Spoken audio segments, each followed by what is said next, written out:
Hello everyone. Tonight we set sail on the open sea. No compass, no GPS, and not even a crumpled map in your pocket.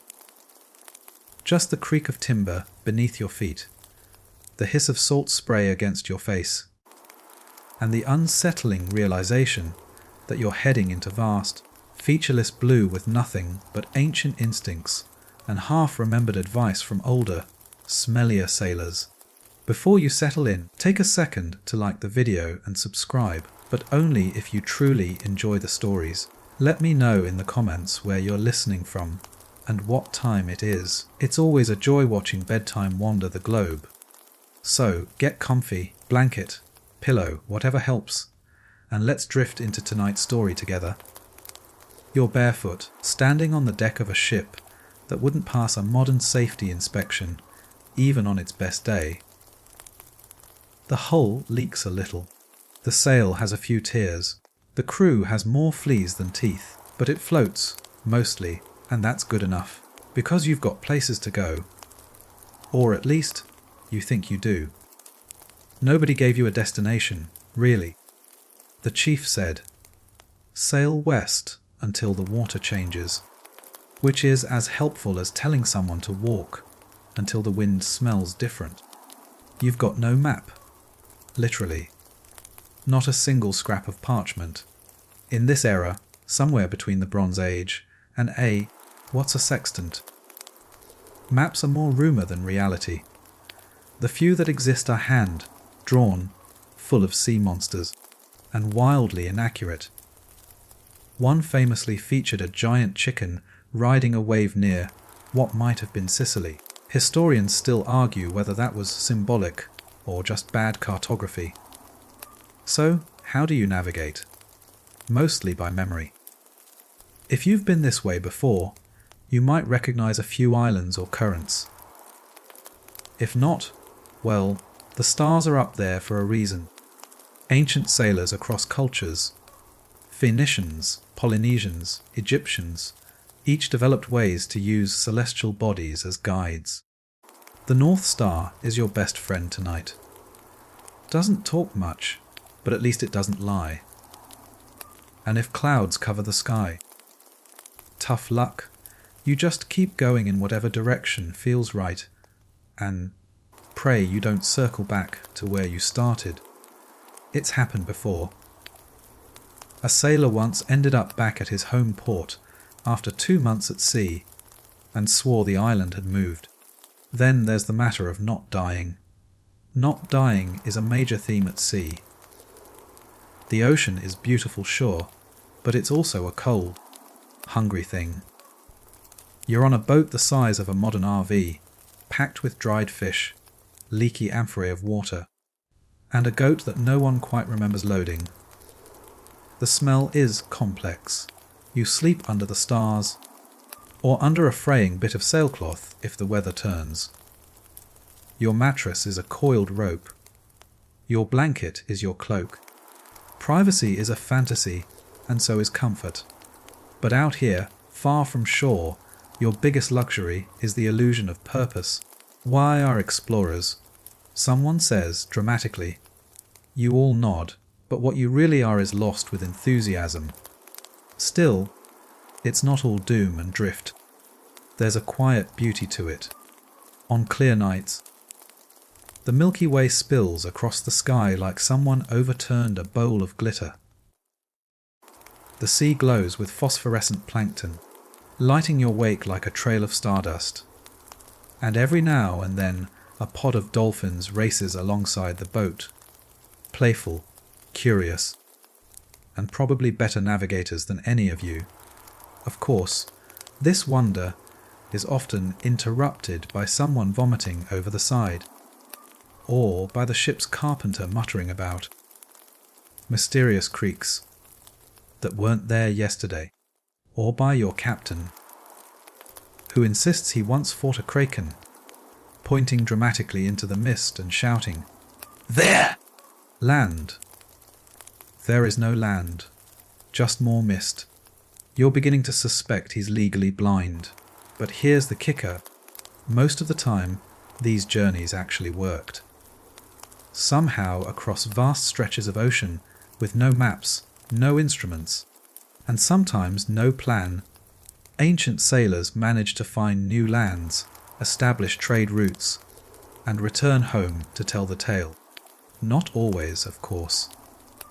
Many were never heard from again, presumably swallowed by the sea or adopted by very confused islanders. But the ones who made it, legends, you, for now, are somewhere in between. You've got salt in your beard, windburn on your cheeks, and a splinter the size of a toothpick lodged in your heel. But you're alive, and the sea hasn't eaten you yet. Just don't ask where you are. The sun is already brutal, by mid-morning, beating down on your shoulders like it holds a personal grudge. You're crouched beside a wicker basket that smells faintly of seaweed and despair, trying to untangle a salt, stiff net with hands that haven't felt dry in weeks. Around you, the crew grumbles through the same routine they've repeated every day since you left port. Whatever port that was. Honestly, it's starting to blur together. You measure time in sunburns now. Your ship is, well, generous people might call it seaworthy. Less generous ones would call it a floating box held together by prayer and barnacles. Every plank has a story. That beam near the stern came from a shipwreck. The mainmast swapped from a fishing boat after a dice game gone very wrong. And the nails, those are just wooden pegs, driven in at optimistic angles by a carpenter with a missing eye and questionable sobriety. But this ship, for all its wheezes and leaks, is home. It carries everything you need. Except, reliable navigation, warmth, and dignity. Still, you've got provisions, and that's something. You live on salted fish, dried beans, flatbread tough enough to chip a tooth, and a barrel of fermented something. No one's quite sure what it was meant to be. The smell alone could strip paint, but you drink it anyway. It's that or sea water, and you already tried that once. Once. The salted fish is the star of every meal. Not because it's good, it isn't, but because it's safe. Sort of. It's crunchy in places it shouldn't be, and if you close your eyes while chewing, you can almost pretend it's jerky. Almost. The bread, meanwhile, doubles as a weapon. Someone once threw a leftover heel at a rat and knocked it clean out. Of course, not everything gets eaten by people. Rats roam freely below deck, enjoying their own feast courtesy of your dwindling supplies. Historians still argue whether ancient ships encouraged rats or just gave up trying to fight them. Either way, they're part of the crew now. One even has a name, Admiral Whiskers. You're pretty sure he's in charge. As for water, you ration it like gold. Your precious barrels are sealed with pitch and checked daily. One leak, and you're down a week's worth of drinking. That's why you've learned the subtle art of sipping, not gulping. It's like tea for masochists. On rare occasions it rains, and you run around half, naked trying to catch droplets in open pots and your own open mouth. Your clothing is an ongoing tragedy. The sun bleaches everything. The salt eats at seams. And laundry. Good joke. You clean your tunic by soaking it in seawater and hoping the breeze blows away the grime. It doesn't, but you pretend. Sleep is another thing you've redefined. You nap in shifts, curled up on sacks of grain or wedged between oars. If you're lucky, no one steps on your face. If you're really lucky, the ship doesn't pitch so hard that you roll into the bilge water. The dreams you have at sea are strange and vivid. Probably because you're half-starved, slightly dehydrated, and breathing more mould than air. Still, Through all of this, you keep going. Because that's what ancient sailors did. They endured. Without maps, without comfort, and often without even knowing if land was out there. The Phoenicians were known to sail through the night with nothing but moonlight and instinct guiding them. Polynesian navigators, meanwhile, could read ocean swells with their bodies, lying on their backs and feeling the pitch of waves through the hull like human compasses. You mostly just guess, but sometimes that's enough. You spot a school of fish darting in a certain direction. You notice seabirds veering inland after circling the mast. A strange warmth in the breeze suggests land isn't far. It's not science. Not yet. But it's something. And when the sun finally sinks low, casting gold over the crests of waves and throwing long shadows across the deck, you sit with the others and gnaw your fish and chew your bread and share a moment of peace. You may be lost, you may be sunburned, and your last clean shirt may now be Admiral Whisker's bed. But you're surviving. That's what this ship was built for. Not for glory, not for speed, but for enduring the sea one soggy, sun-scarred day at a time. Tomorrow you'll patch sails again. Tomorrow you might catch something worth eating. Tomorrow someone might even spot land, or at least hallucinate it convincingly. But for now, you have a little food, a little water, and a ship that hasn't split in half. That counts as a win. Night falls fast at sea. One moment, the horizon is smeared in molten orange. The next, the sky yawns open into a black velvet dome stitched with stars. You tilt your head back and try to take it in. The sheer, dizzying sprawl of it all. It's breathtaking. Also, it's your only hope of figuring out where the blazes you're going. Because tonight, like every night, you're sailing blind. You have no map, no compass, no written coordinates. What you do have is the sky, your glowing celestial cheat sheet.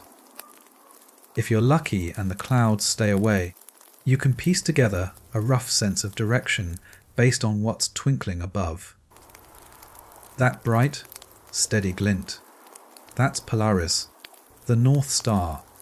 Doesn't rise, doesn't set, just sits there smugly pointing north. If it's to your left, you're going west. If it's behind you, congratulations. You're probably heading south. Probably. Of course. This is assuming you're in the northern hemisphere. If you're somewhere else, you're watching a completely different celestial show.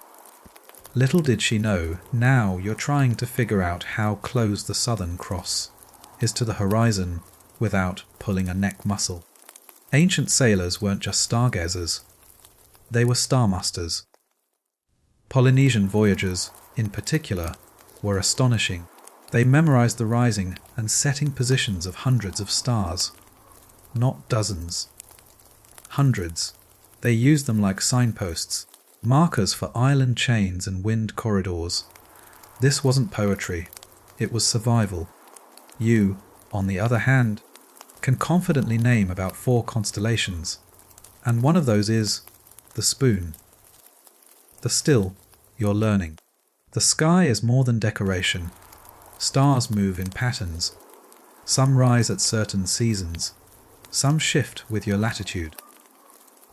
You start to notice things. How Sirius always gleams just before dawn. How Orion's belt tilts higher the further west you go. It's like a celestial language, and you're a toddler trying to sound out the letters. Meanwhile, your ship rocks in a slow, hypnotic rhythm. Someone snores nearby. Someone else is whispering a prayer. You lie on your back beside a sack of onions and let the stars pull your thoughts outward. Then there's the moon. Beautiful, helpful, and also confusing. A full moon lights up the ocean like a ghostly lantern, but it also makes the tides more dramatic. Ever wonder why your boat suddenly creaked louder last night? Yeah, thanks moon. You take mental notes. You try to remember what the older sailors told you. One swore that if a certain star rose directly over the mainsail, land was within 2 days' reach. Another insisted that the colour of the moon reflected your luck. That red moon a few nights ago. Definitely not a good sign. He's been twitching ever since. Historians still argue whether such sky lore was based on real observation or just passed down panic. Probably a bit of both. But when you're bobbing on endless water, you cling to any pattern you can. Even the wind talks to you now. Well, not in words, but you feel it change. A cooler gust means something's shifted upstream. A warmer puff might mean you've crossed into another current. You've started dreaming in wind directions. Your captain claims he once steered by star smell, which you're 90% sure is nonsense. But you humour him. He's been out here for years, and still has both ears and most of his teeth. So he must know something. There's a kind of peace in it all, despite the uncertainty. The stars don't argue. They don't shout over each other like the crew. They just shine, patient, predictable. In a life filled with wet wood, sour fish, and arguments about who stole whose blanket, the sky is the one reliable thing you've got. And every time you look up, you remember? This is how people found their way before ink ever touched parchment. This is how they crossed empires of water without a single scrap of map. They looked up, remembered what they saw, and trusted their gut the rest of the way. You pull your cloak tighter against the chill. The ship groans softly. Somewhere below deck, Admiral Whiskers is probably stealing your last piece of hardtack. You sigh, shift your shoulders, and whisper one last glance at the constellations. If they've led others before you, maybe, just maybe, they'll lead you too. You wake to the sound of sloshing water and the unmistakable thump of someone dropping a fish on deck. Again, it's not even sunrise yet, and already your feet are damp, and your back is sore from dreaming on coiled rope. You stretch, wince, and shuffle over to peer across the vast, empty sea. Still nothing but blue. But then you notice the water, really notice it. The surface isn't just rippling, it's shifting in long, deliberate swells, as if the ocean itself is breathing. And that's when it clicks, this isn't random. The waves mean something. You've heard the old sailor stories. The ocean speaks if you know how to listen. Ancient Polynesians were masters of this. They'd crouch at the prow of their canoes, eyes half closed, palms flat to the deck, reading wave motion like scripture. Not poetry, navigation. Different islands generated different wave patterns as the swells bounced off their shores. That meant you could detect land without seeing it. The sea whispered directions. If you were quiet enough to hear them, you try it. You lie belly down on the creaking deck, arms spread like a sea star, cheek pressed to warm wood. You feel the roll, the rhythm, the hush between swells. Something in your bones starts to recognize the motion. There's a long, slow wave coming from one direction, and a tighter, choppier rhythm overlaid on top. Could be wind on open sea. Could be current deflection. Could be a whale burping somewhere nearby. You're still learning. Wave reading wasn't unique to Polynesians. Arab navigators sailing the Indian Ocean also tracked patterns, watching for changes in water color, swell direction, even foam density. Chinese junks did the same, feeling their way down trading routes, without ever unrolling a map. Historians still argue whether some of these techniques were deliberately taught or instinctively passed down. But either way, people who sailed enough could see with their feet. It's not magic, it's muscle memory and desperation. And now you're squinting into the water like it holds the answer to your future. A darker stripe near the horizon might mean deeper water, or shallows, or a current shift. You toss a bit of crusty bread in just to watch which way it drifts. Science. The colour of the sea changes too, not just between blue and green. There are purples, greys, browns, sometimes even milky turquoise. You begin to associate each shade with something: algae bloom, nearby reef, river mouth. The water turns a little greener today, and one of the older sailors mutters that it smells like land. You sniff. All you get is fish and your own armpit. Still, it's something. And then there are the rhythms. You notice how, at certain times of day, the water seems calmer. Then, like clockwork, it picks up again. Tidal pull, moon phase, or just your captain adjusting the rudder after his morning cider. Hard to say. One of your crewmates claims he once navigated by jellyfish. Apparently, certain types swarm closer to shore. Another swears that different types of seaweed float at different distances from land. Both of them could be lying, but you're taking notes anyway. You spend the day half crouched at the rail, watching the water. It becomes a habit. Others joke that you've fallen in love with the sea. Maybe you have. It's fickle and mysterious and full of secrets. Kind of like your last ex, only less likely to throw a plate at your head. And speaking of secrets, you're beginning to sense something strange. The rhythm beneath the boat feels different. A little more lurch than sway. A push where there should be a roll. You ask the carpenter, who frowns and taps the railing like it might confess. Could be we're near a reef, he mutters. Or a shoal, or just bad dreams. That night, you lie awake feeling it. Not fear, just curiosity. Something's changed beneath you. Something big. You dream of a coastline just out of sight, hidden in fog, waiting with open arms and questionable hospitality. And in that dream, the sea is no longer something you fight. It's something that's guiding you, whispering directions. If only you'd stop trying so hard to steer. So you let go a little, you watch, you feel, you learn. Maybe, just maybe, you're starting to get the hang of it. By now, you've learned to look in all directions. Not just down at the waves or up at the stars, but outward, scanning the horizon for anything unusual. And today, it happens. A bird. A single brownish seabird wheeling in the sky, banking low, then flitting toward the east. You freeze mid-chew.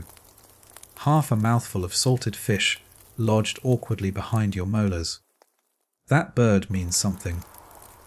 You're sure of it. Because out here, everything means something.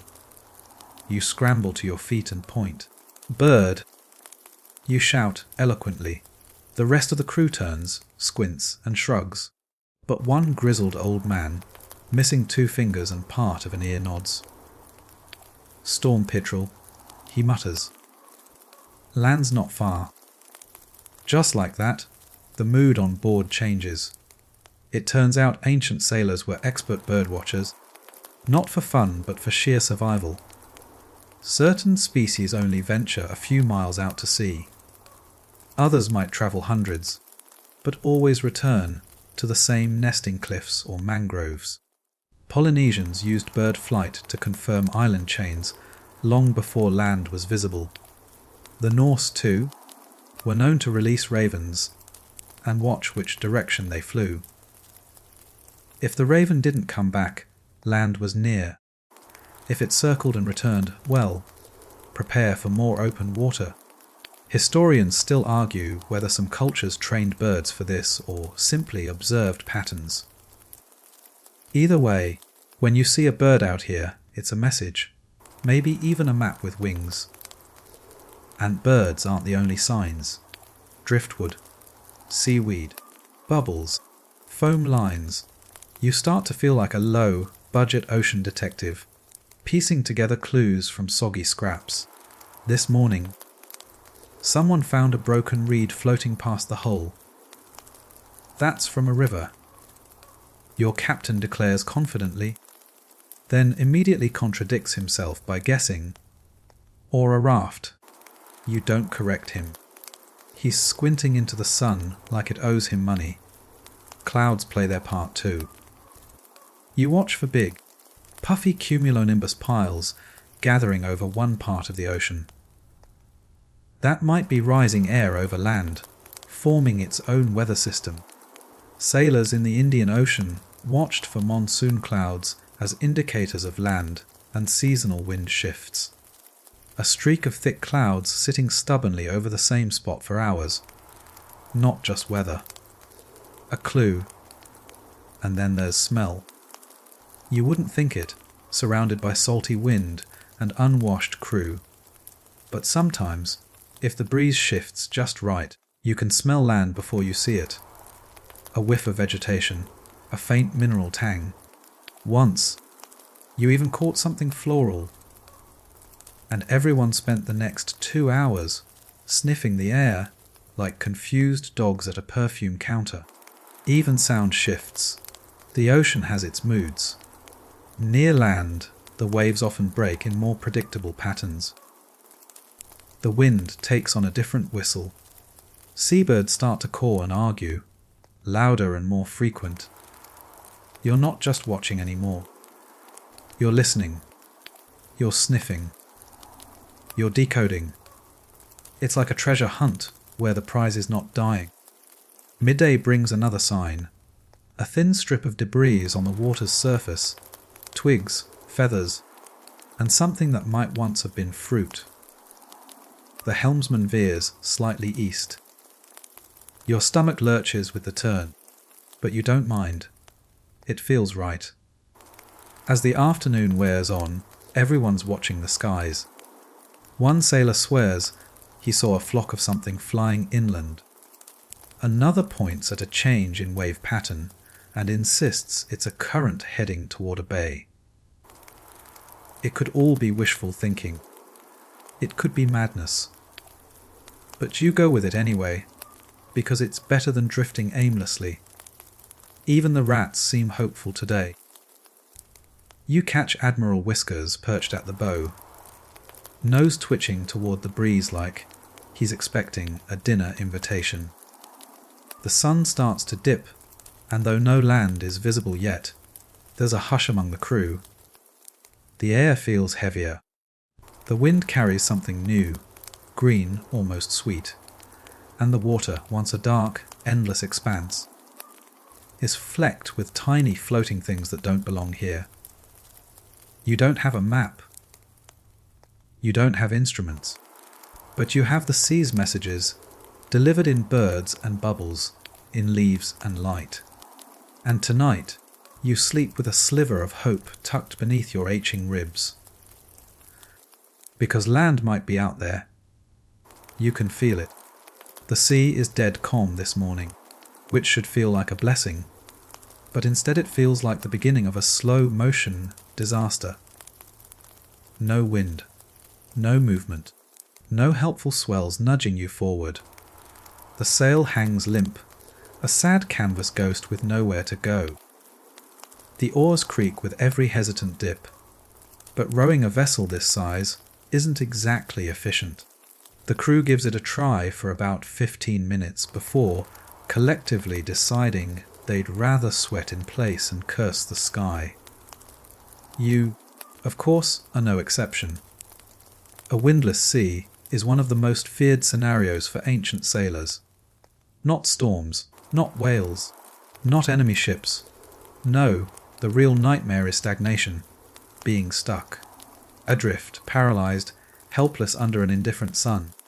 Historians still argue whether some famous expeditions were lost to storms or to long, windless limbos where supplies ran dry and sanity ran off with it. You drape a ragged cloth over your shoulders and find the shadiest spot you can. Beneath an overturned bucket that once held salted meat, it still smells like it, faintly. That, or it's you. Even the rats seem subdued. Admiral Whiskers is asleep with all 4 legs in the air, which you choose to interpret as a sign of surrender rather than death. Someone tries to whistle for wind. Someone else threatens to sacrifice a sock to the sea gods. The captain contemplates tossing his least favourite cousin overboard to appease whatever deity has stalled your progress. But even that feels like too much effort. When ancient sailors faced this kind of stasis, they didn't have a lot of options. They could row, yes, but only for short bursts. Especially on larger merchant vessels, they could pray, sing, tell stories to keep morale from dissolving into mutiny. Some ships, particularly in Hellenistic and early Islamic traditions, had elaborate rituals meant to summon wind chants, burnt offerings, rhythmic dances. You briefly consider trying one of those, but the only chant you know is about soup, and you doubt the gods' care for culinary poetry. The worst part isn't the heat, though it is punishing. It's the stillness. The way the sea flattens into glass. You'd think that would be beautiful, and it is, in a way, but it's the kind of beauty that feels haunted. The kind that makes your skin crawl. No waves, no breeze. Just an endless mirror reflecting back your own confusion. Even your boat seems confused. Without the usual rocking, you feel every creak, every minuscule shift in weight. It's like sitting in a cradle that someone forgot to rock. You're sweating through your tunic by midday. The water barrels are still mostly full, but everyone's drinking faster now, out of boredom and nerves. Someone carves a tick, tacked a board into the deck. Someone else invents a dice game involving pebbles and curse words. That's when you notice the clouds. Far off on the horizon, a smudge of grey. Not a storm yet, just a potential. But out here, potential means everything. You're suddenly wide awake, staring at it like a cat watching a suspicious curtain. The crew begins to stir. Is that a breeze? Maybe. You stand, arms wide, feeling for the faintest stir of air. It comes like a whisper. Cool, tentative, almost apologetic. But it's enough to make the sail twitch. Wind. Real, honest, glorious wind. You don't cheer. You don't want to scare it off. Everyone moves in reverent silence, adjusting ropes, repositioning the tiller, trimming the sail like it's a sacred relic. Slowly, painfully, your ship begins to move again. It's not fast. But after so many hours of nothing, it feels like flight. The wind carries with it the smell of distant rain and wet stone. Another sign, maybe of land, maybe of storms. Either way, it's change, and change is better than floating in a puddle of your own frustration. One of the sailors ties a scrap of cloth to the mast to track the wind's direction. You catch yourself watching it with the awe of a child who just saw fire for the first time. How can something invisible be so powerful, so fickle, so vital? You remember something the carpenter said days ago, during another stretch of uneasy silence. The sea's like a moody friend. Sometimes it needs a moment. Sometimes it needs a storm. Today, it gave you a breeze. Tomorrow, who knows? But at least you're moving again. The wind is back, and with it comes a sort of cautious optimism. The crew moves with more purpose now, even if most of them are still grumbling into their beards. Your sail snaps with a bit more confidence. The hull sighs forward through the waves, and someone even hums a tune. Poorly, but still. Then, of course, the sea reminds you who's boss. It starts with a low groan from below deck. Not the usual creak of strained wood, but something deeper, wetter. You pause, then hear it again. A sluggish glorp, like the ocean is clearing its throat underneath you. Leak. You scramble below, past sacks of grain and one startled rat, and sure enough a slow, steady trickle of seawater oozing in from a warped seam between planks. Not a flood, not yet. But definitely the kind of thing that ruins your day. Ancient ships were built with resilience in mind. Flexible joints, layered planking, tar, sealed seams. But time, salt, and shifting currents wear everything down. Historians still argue how long most wooden ships lasted at sea before needing serious repairs. Some say a few months. Others, optimistically, say years. You suspect the answer depends on how often the crew lied about it. Back on deck, you alert the carpenter, who arrives with a face like he's smelled something foul, which he probably has. He grunts, pokes at the seam with a tool you're pretty sure used to be a spoon, and declares it annoying, but survivable. That ship speak for bail faster, and so you bail. Buckets, pots, anything that holds water gets pressed into service. You form a sad little chain gang with two other sailors, passing sloshing buckets hand to hand, sweat pouring, arms aching. It's a group bonding activity, except with fewer laughs and more fungus. Then the wind changes. Not just direction, but attitude. The gentle push you had an hour ago sharpens into a bite. The sky darkens. The sea grows teeth. Storm. One moment you're calmly bailing. The next, you're tying down every loose rope and shouting over the roar of wind. The sail flaps violently, snapping like a whip until it's reefed tight. Rain begins, not in drops, but in sheets, hammering your face, soaking your bones. Welcome to the other side of sailing without a map, surviving the ocean's tantrums. Ancient sailors knew storms intimately. Egyptian mariners described angry waters in their scrolls. Greek vessels feared the wrath of Poseidon, who seemed to wake up grumpy more often than not. Chinese records warned of black dragons in the sky, their way of describing waterspouts and squall lines. You just call it, oh no, oh no, oh no. The ship groans under the pressure. Every wave slaps the hull like it's trying to shake secrets loose. You cling to a rope with blistered hands, water streaming down your face, your voice lost to the wind. Someone screams something about the rudder. Another person is sick over the side. Impressive, considering the angle you're currently leaning at. Visibility drops to nothing. No stars, no horizon, no idea which direction you're going. North, south, upside down, doesn't matter. You're just trying not to fall overboard. The rain is cold. The wood is slippery.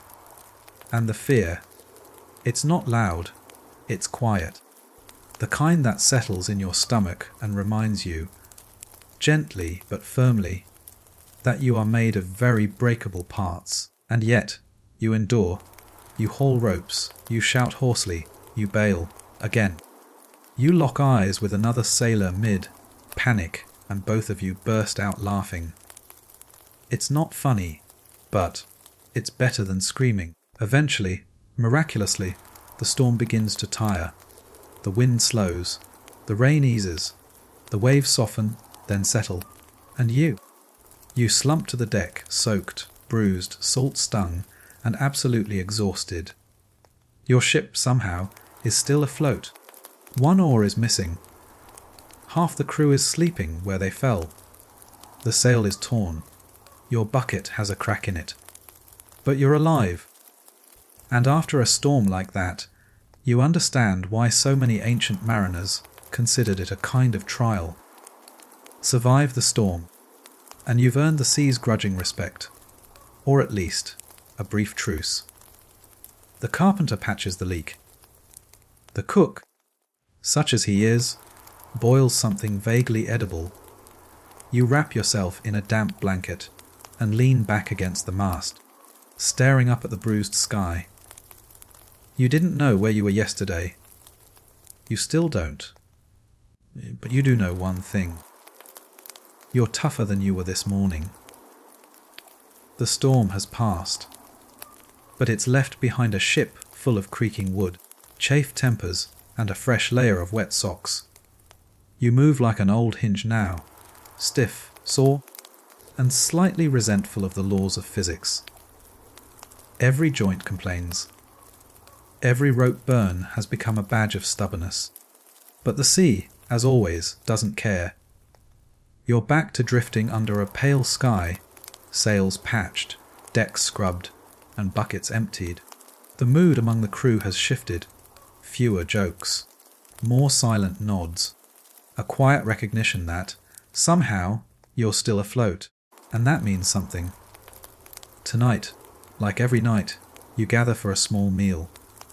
Dried beans again. A piece of old fish that might actually be your sock in disguise. Still, it's warm, and after the chaos of the storm, even bland food feels like a miracle. After dinner, someone starts telling a story. This is what ancient sailors did when there was no land in sight, when the days blurred and the horizon felt more like a suggestion than a promise.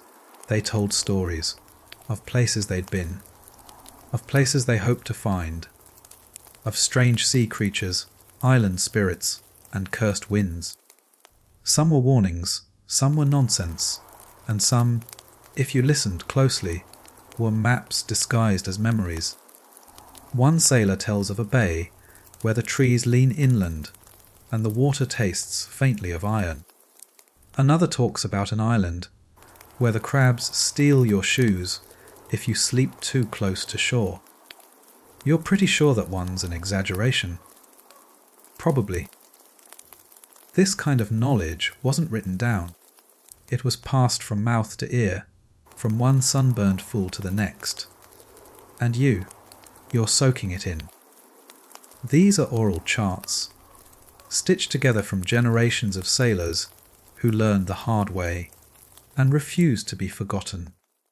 Ancient Norse navigators had their sailing rhymes, memorized poems with cues about directions and landmarks. Pacific Islanders had songs and chants, entire epics that encoded geography into melody. Some of these traditions survived for centuries without a single scrap of parchment. Historians still debate how much was retained accurately and how much was improvised over time. But out here, storytelling isn't just entertainment. It's infrastructure. And you're finally starting to see the map in it. You contribute your own tale, half true, fully embellished, about a fish that jumped aboard and flopped into a bucket on command. The others laugh. Not because they believe you, but because now you're part of the ritual. The sea doesn't feel quite as endless tonight. Later, as the stars come out, the captain joins you. His face is lit only by moonlight and the occasional flash of insight. He doesn't say much, just hums softly and sips something fermented that might have once been fruit. Then he starts murmuring an old sailor's chant. So old you suspect it predates language. You catch fragments. Something about 3 birds, something about a floating tree, something about a north wind that sings like a woman. You don't understand all of it, but you don't need to. It's enough to feel the rhythm of it. To feel the way it wraps around you like a warm blanket made of vowels and salt air. You realize you're doing the same thing as sailors thousands of years before you, sitting under stars, telling half-truths and hoping they'll guide you forward, and something inside you softens. You don't know where you are, but you know you're not alone. You are a stitch in a vast, ancient tapestry of wanderers and wave riders, a living thread connecting Phoenician traders, Polynesian outrigger crews, Norse longboat captains, and everyone in between. All of you squinting at clouds, arguing over wind patterns and spinning tales to stay sane. Maybe there's no map, maybe there never was, but there's memory and instinct and story, and sometimes that's enough. You've been at sea long enough, now that time has unspooled into something meaningless. Days and nights blur. Meals feel like clock ticks, and sleep is just a series of brief disappearances. But despite the endlessness of it all, you're still trying to keep track of direction, of distance, of where you might be on the planet. Which brings you to one of the most ancient, frustrating, and beautifully optimistic methods of navigation, dead reckoning. If the name sounds ominous, that's because it kind of is. Dead reckoning is what sailors used when they had no visual cues. No stars, no coastline, no helpful birds pointing the way. It's like trying to bake a cake from memory, without measuring cups, an oven, or the recipe. You just estimate everything and hope it comes out edible. The idea is simple. You track your speed, your direction, and the amount of time you've been sailing. Multiply that all together, and you can guess how far you've travelled and where you might be now. The key word being guess. Ancient sailors didn't have speedometers or clocks. They used ingenious workarounds. Some tied knots at intervals on a long rope, then tossed it over the stern and counted how many knots ran out in a fixed time, usually while chanting or timing with a sandglass. That's where we get the term knots for speed. Fringe history, maybe, but most believe the basic method holds truth. Direction was tracked by the sun, wind, and feel of the waves. If the sun rose on your left and set on your right, congratulations, you were probably heading north. Unless it was winter, or unless you drifted without realizing it, or unless you were seasick and hallucinating again. Dead reckoning is the art of trusting your gut, your boat, and your very shaky math. Today, you're trying it. You remember the wind shifted westward 2 nights ago. You think the current pulled you slightly south yesterday. The sun's arc today seems a touch lower, based on your best guess, and a drawing you scratched into a plank with charcoal. You should be somewhere within 100 miles of, well, something, maybe an island, maybe a reef, maybe open water forever. Historians still argue whether most ancient navigators truly believed in their reckoning, or if it was just the best lie they had to keep the crew from panicking. But the method worked. Not always, and not perfectly, but often enough that trade routes were established. Phoenician sailors used it to cross to Cyprus and back. Arab merchants relied on it to traverse parts of the Indian Ocean. Vikings ventured as far as Iceland and Greenland, using some version of dead reckoning mixed with celestial tricks and land lore. And now, here you are, scratching lines into planks, muttering to yourself, and hoping the sea hasn't quietly spun you in a giant circle. You start noticing things again. The ship's tilt, the shadows of the rigging, the angle of the wind across your neck. You realize that sailing by dead reckoning is more about awareness than precision. You learn to pay attention to everything.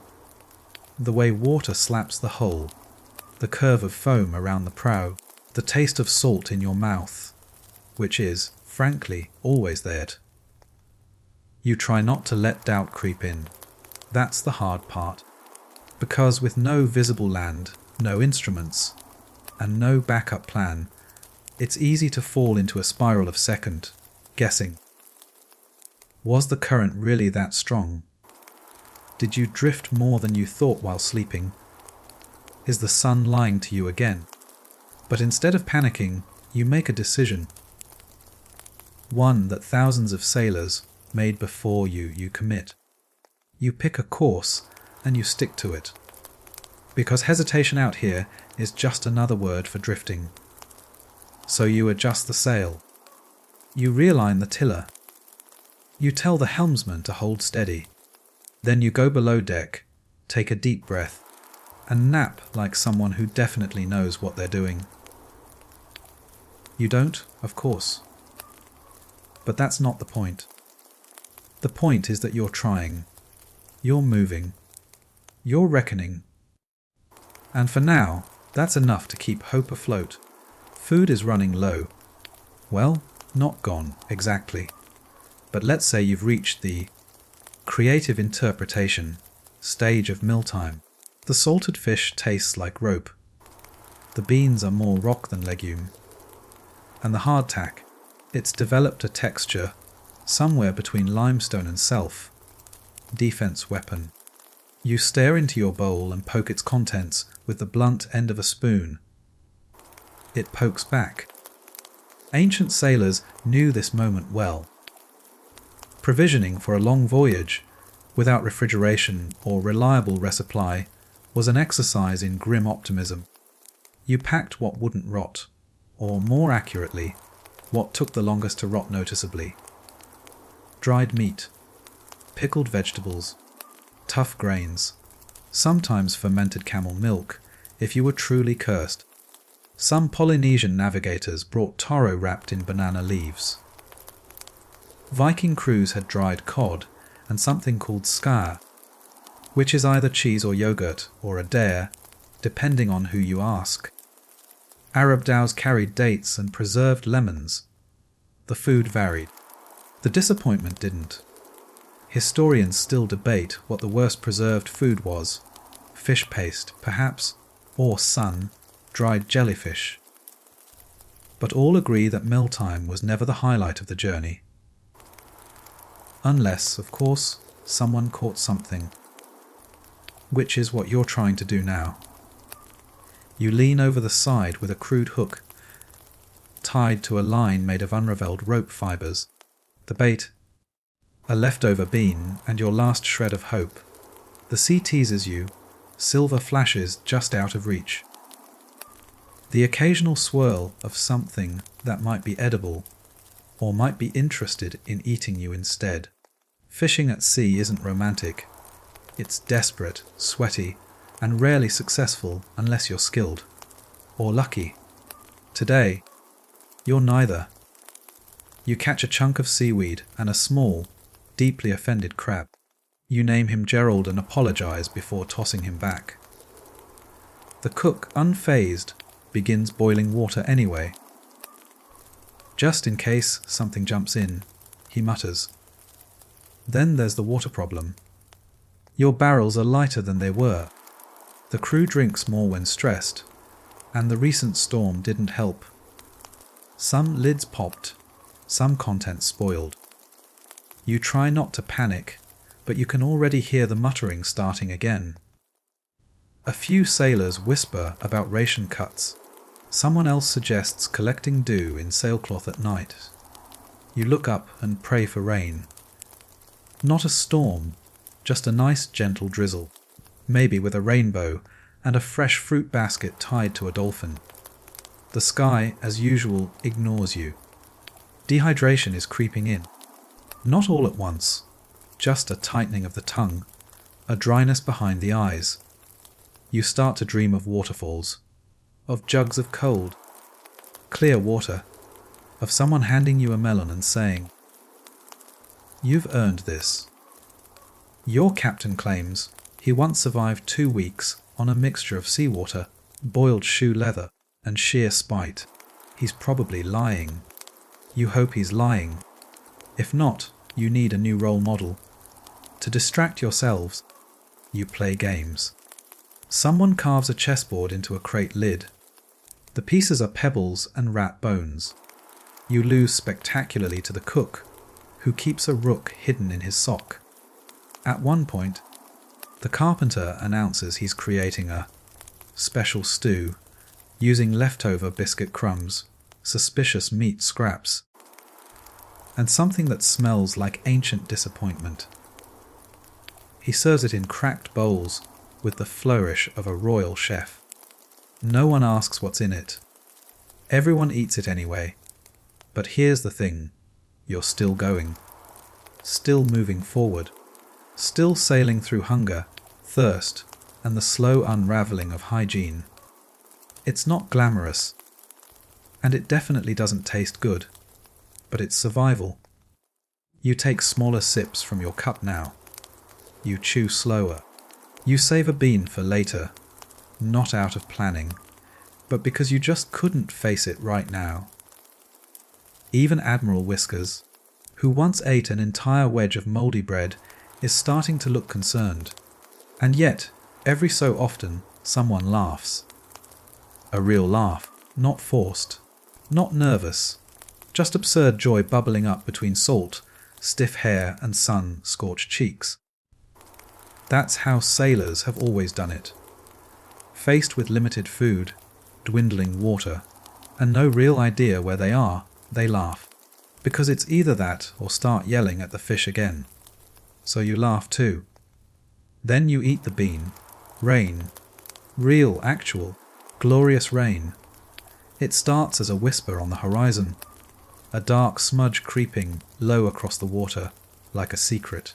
Then the wind picks up, sharp and cool, and before anyone can shout, bucket. It's upon you. Not a storm. Not another rage fit from the gods. Just steady, blessed drizzle. You drop everything and run for the barrels. So does everyone else. Pots, cups, helmets, bare hands. You use whatever you can find to catch the drops. Some even tilt their heads back, mouths open, laughing like lunatics at a midsummer festival. It's sweet, fresh, cold, like liquid gold. If gold were clean and didn't taste like goats. You sip. You splash your face. You fill your spare flask. The cook declares this rain tea and immediately tries to invent a recipe. It's just water in a pot. But no one stops him. Rain at sea isn't just refreshing. It's life-saving. Ancient sailors counted on it. They built their ships with gutters to funnel it. They stitched sailcloth into catchment tarps. Some even created elaborate contraptions with spouts and bladders made from animal skins. Polynesians were known to lash coconut shells together and collect rain off palm leaf roofs. The ingenuity was endless. Historians still argue whether some ancient ships were intentionally routed through rain corridors, areas where seasonal showers were common and expected. Whether planned or not, the sailors welcomed it like a gift from above. But the euphoria doesn't last forever. The clouds pass. The rain weakens. The barrels aren't full, but they're heavier than they were yesterday. You've got enough now to skip rationing for a day, maybe 2. Spirits rise. So naturally, something else goes wrong. It starts with the carpenter, who was inspecting the hull and spotted something wiggly. Not the charming, tiny squid in a bucket, kind of wiggly. The should that be alive kind. Worms. Shipworms. They're not worms, technically. They're mollusks. But they bore into wood like a curse from Poseidon himself. And your ship is wood. You gather around the afflicted planks like nervous parents. The carpenter bangs on the boards, curses in 3 languages, and mutters something about tar. You can't see the worms directly, but you can see the damage. Small tunnels, softened spots, a kind of flaking dust that looks suspiciously like the ship is crumbling from the inside out. Great. There's not much you can do except patch, smear tar, and pray the infestation doesn't get worse. Ancient sailors faced this exact nightmare. The Romans called shipworms, termites of the sea. In the Indian Ocean, they smeared holes with shark oil, tree sap, or even crushed chili peppers to deter them. Some Mediterranean crews lined their ships with lead sheeting. Expensive, heavy, but sometimes effective. You have none of those things. You do what you can with resin and despair. The carpenter insists the damage is localized. If we don't take on too much water or get another storm, he says, we might make it. Comforting. Still, the ship holds together. Barely. You shift your sleep spots, avoiding the more suspicious floorboards. Admiral Whiskers relocates his nest to a coil of rope near the prow, as if he knows something you don't. You try not to take it personally. That night, you sit under a mostly clear sky, sipping rainwater from a cracked cup, watching the stars slide back into view. Even with worms eating your floor and the occasional rat pilfering your socks, you feel content. Not happy, not comfortable, but present. You're doing what sailors have always done, rolling with it, literally. The sea never stops moving, and neither do you. Problems come and go, storms, thirst, wood, eating pests, and yet you adapt. Patch, bail, row, laugh, repeat. Someone starts humming again. You hum with them. Not because you know the song, but because it keeps the silence away. The ship creaks. The waves nudge you forward. And somewhere out there, you imagine, is land. Maybe tomorrow, maybe not. But you're closer now than you were yesterday, and the barrel's full. You're jolted awake by shouting. Not panicked shouting, not the "we're sinking." Grab the goat, variety. It's urgent, but it sounds hopeful. You scramble out from under your damp blanket, nearly trip over a coil of rope, and rush to the rail. A finger points toward the horizon. And there it is, a bump, a smear. A rise in the waterline so subtle, you wouldn't even notice it if you weren't looking for it. But you were looking. For days. For weeks, maybe. You've stared at this stretch of ocean so long, your brain started inventing things, just to fill the void. But this isn't a trick. Land, at least you think so. Maybe. The crew gathers, squinting, shading their eyes with crusted hands. The cook declares it's definitely land, probably an island, maybe with fruit, possibly with women, or at the very least, dry socks. The carpenter doesn't say anything. He just exhales deeply and pats the nearest support beam like it's a faithful mule. You adjust the sail. The wind obliges. The shape on the horizon doesn't disappear, which is a good sign. Sometimes mirages trick you. Heat shimmer off the sea, clouds shaped just right, wishful thinking bending your senses like melted wax. But this one holds steady, grows bigger, darker, more defined. Every ancient sailor knew this moment, the edge of hope creeping into reality. Phoenicians saw the low silhouettes of Cyprus and Sardinia emerge like ghosts. Malay traders glimpsed jungle cliffs long, before their outriggers hit surf. Polynesian navigators read the shape of islands in the cloud formations above them. Historians still argue whether some of these landfalls were intentional or just fantastically lucky. But that doesn't matter right now, because whether you aimed right or the sea just got tired of toying with you, you're here, closer, still sailing, but now with something to aim for that isn't a vague concept or a constellation. Now it's a bump with meaning. You feel it in the air. The scent sharpens, less salt, more green. The wind feels different too, warmer, thicker, carrying hints of mud and foliage, and, dare you dream it, coconuts. One of the crew insists he can smell mangoes. Another claims he hears birdsong. They're probably wrong, but you let yourself believe it anyway. The closer you get, the more details emerge. Trees, cliffs.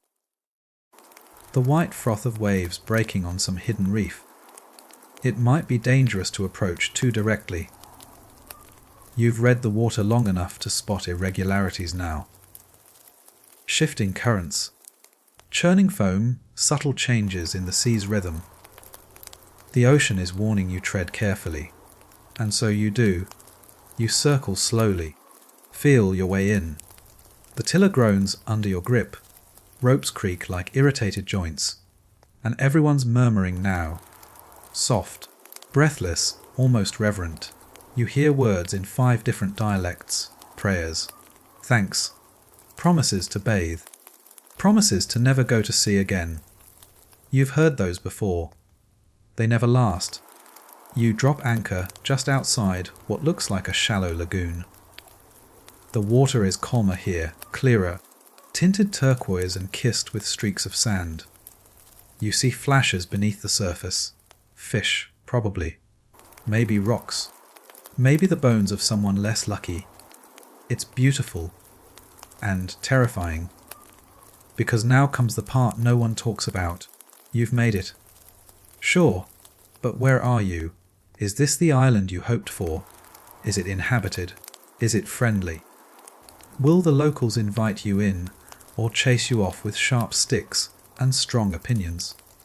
You don't know. You never know. Ancient sailors lived in this balance, elation tangled with dread.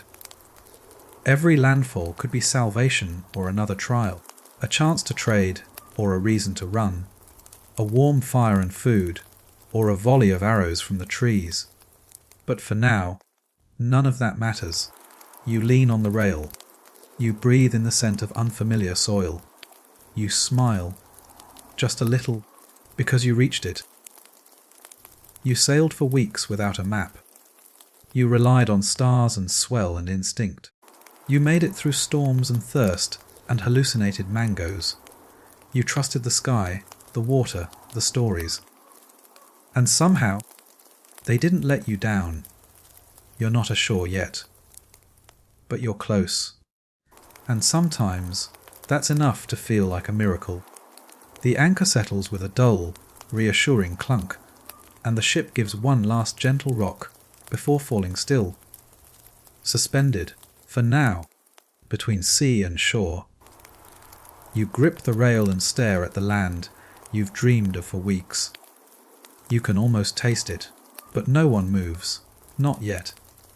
This part, this exact moment, is always the most loaded. You've survived the ocean, but the unknown still stretches before you, veiled in shadow and shrubbery. The crew is quiet.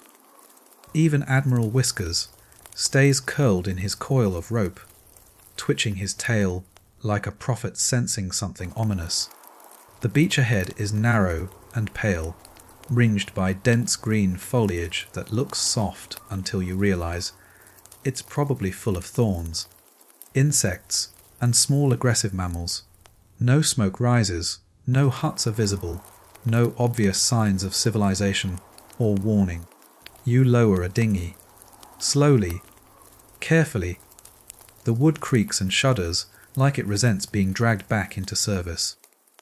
You volunteer to go ashore first, mostly because you're brave, but also because you're tired of eating dried beans and sleeping next to a carpenter who talks in his sleep about snakes. The descent into the boat is not elegant. Your foot slips. Your cloak catches. You nearly sit on a bucket, but you make it, and a few others follow, armed with oars, cautious optimism, and the firm belief that today, maybe, you won't get chased by an angry goat in the underbrush. As you row, the water grows shallower, clearer. Coral glows beneath the surface, pink and gold and strange. Small fish dart through the gaps like glittery arrows. It's beautiful. You also suspect at least 3 things down there could kill you. The boat scrapes gently against sand. You step out and sink ankle, deep in warm grit. Land. Real, solid, not moving land. You immediately wobble like a child on stilts. After so long at sea, the ground itself feels foreign. Your legs argue with physics. Your stomach does a weird flip. It's like walking on a ship that forgot to move. The others laugh, but not unkindly. They're all wobbling too. The captain limps ashore behind you and drops to his knees with theatrical flair, kissing the sand and declaring it marginally better than a mattress full of splinters. You agree. You begin to explore the tree line, slowly, with caution and a stick. The air smells like moss and damp earth. Somewhere, a bird screams. Somewhere else, something rustles. You don't see signs of people, but there are footprints, odd ones. Wide, bare, possibly human, possibly giant lizards. You choose to assume the former. You find a small stream nearby. Sweet water, cool and fresh, burbling happily over smooth stones like it has no idea how close you came to licking condensation off a rat. You fill your flasks, splash your face, and collapse onto a mossy patch that might be a bed or a bug nest. Either way, it's soft. The rest of the crew trickles ashore. A fire is built. Someone finds coconuts. Someone else finds a bug the size of their hand and immediately votes to sleep on the boat. You sit by the flames and stare out across the water. Your ship bobbing gently in the distance like a loyal dog waiting at the edge of the bath. You've done it. No map. No compass.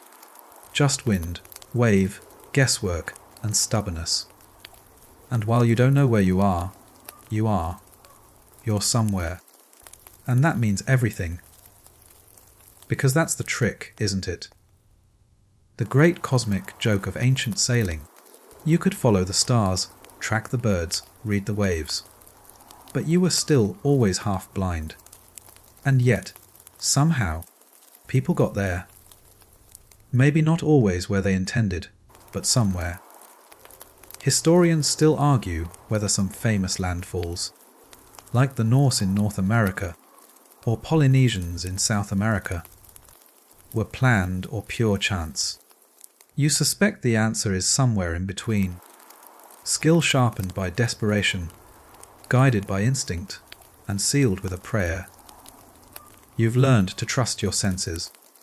You've learned to move forward, even when the wind dies. You've learned that not all maps are drawn on paper. Some are stitched into your brain by hunger, hope, and the soft rise of unfamiliar land on the horizon. Tonight, you eat a real meal. Roasted fish. Something green and leafy. Water that doesn't taste like wood and mould. You fall asleep on solid ground, with a fire at your feet and stars above your head, wondering what's beyond the trees, what tomorrow brings. But for now, you dream of boats and birds and constellations blinking like old friends. You're not lost. You just haven't drawn the map yet. The next morning, you wake to birdsong that doesn't sound threatening. For once. And light streaming through swaying palm fronds. You're still curled on the forest floor, covered in dew, and what might be a leaf, or might be a bug. The fire has gone out, but someone's already cooking something over the rekindled coals.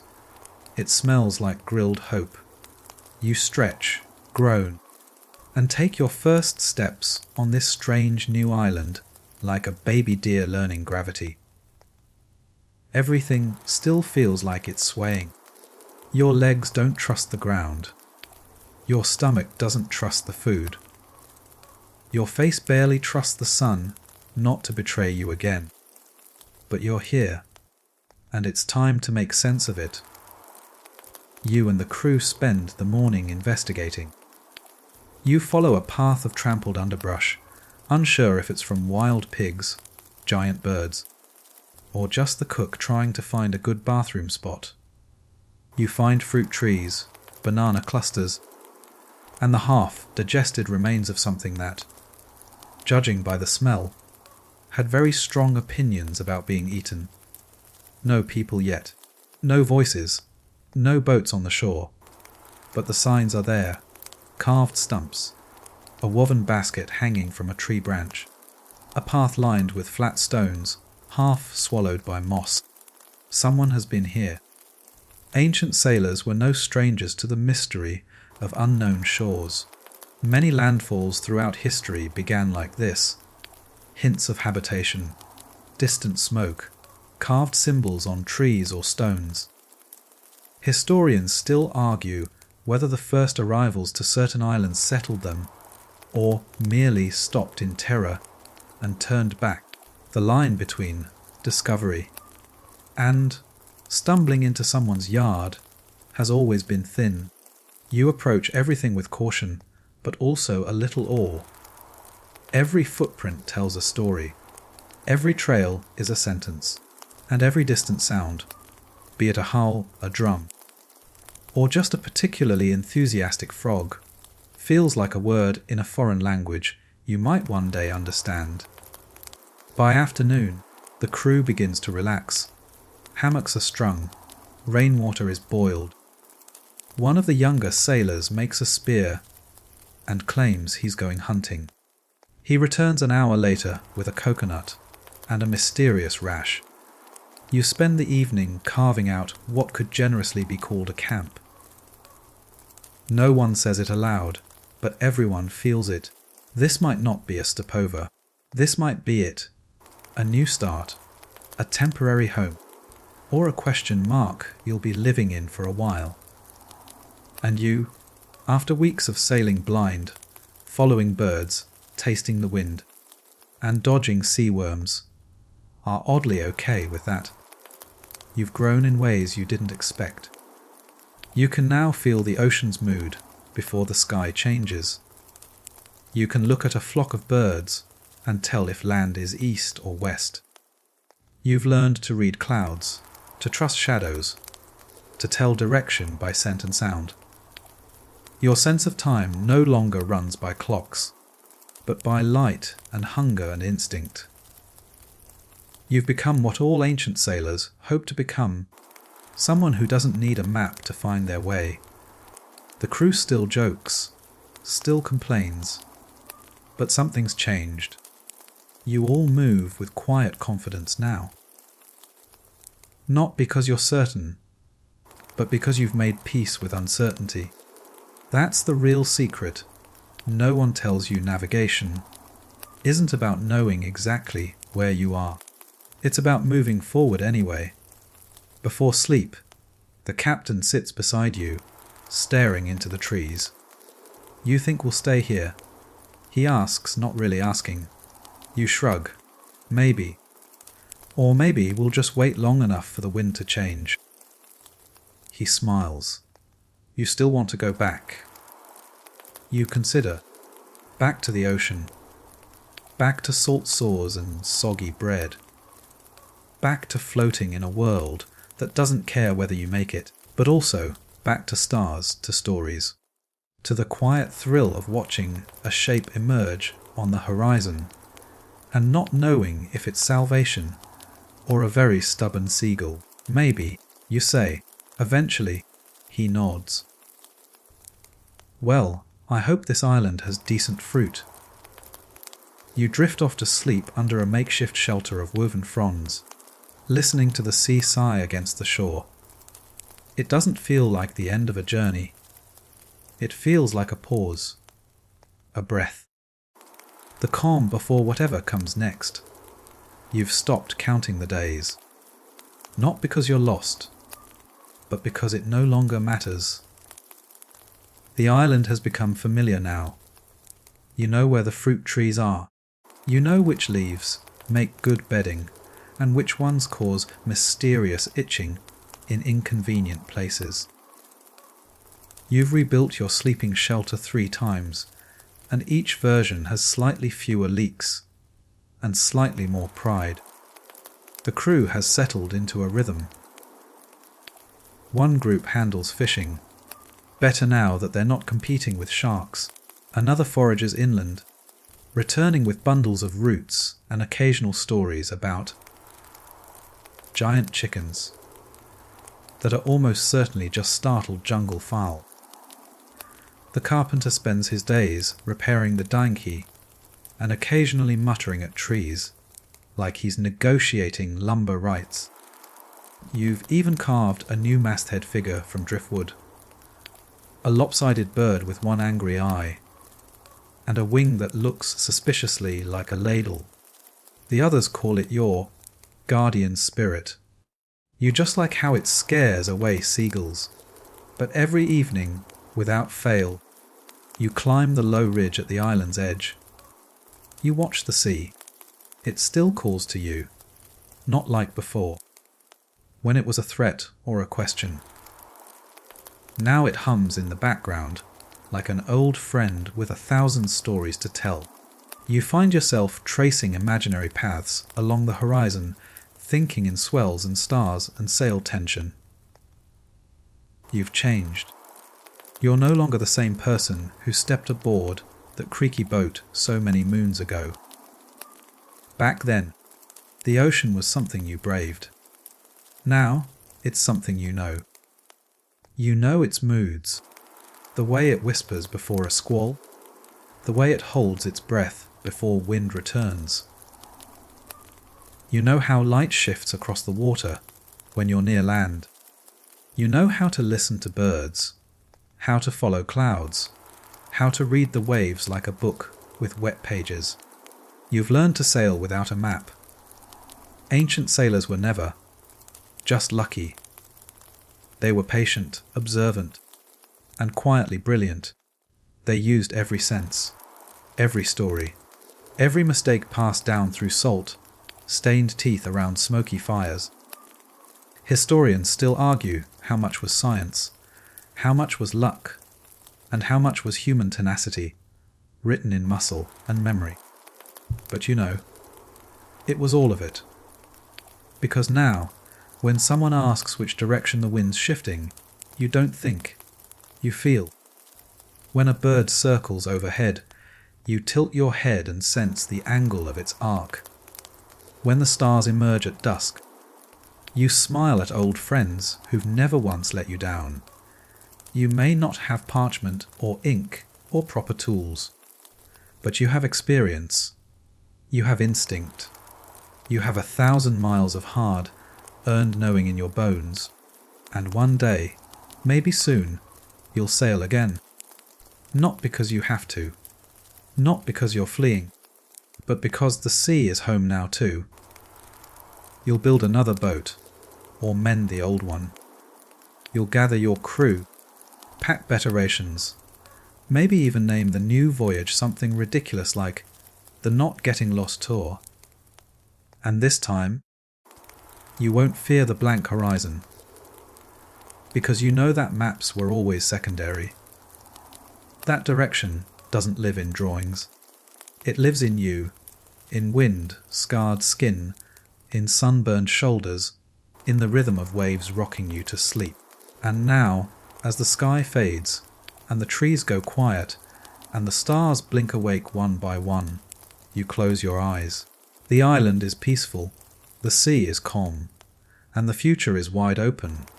So now, as you lie there, blanket tucked gently beneath your chin, the fire's glow flickering against the shelter's thatched roof, let your thoughts drift like a sailboat on quiet water. The kind of water that barely ripples, that cradles you instead of challenging you, The storm has passed. The stars are steady. And that deep ache in your bones, the kind that only comes from weeks of struggle, has eased into something softer, something earned. You breathe in slow. The air is warm. It smells faintly of wood smoke and salt and earth. You feel the ground beneath you, solid and sure, and above you, the sky, endless and familiar. Let your shoulders sink. Let your hands fall still. There's nothing more to do now. You've travelled far, across imagined maps, forgotten currents, and sleepless nights. You've followed birds and stars and half-truths whispered by waves. And through it all, you've learned not just how to navigate the sea, but how to trust yourself, to move without certainty, to find calm even when the world around you sways. So rest now. The tide is gentle, the night is kind, and wherever you are, you've made it.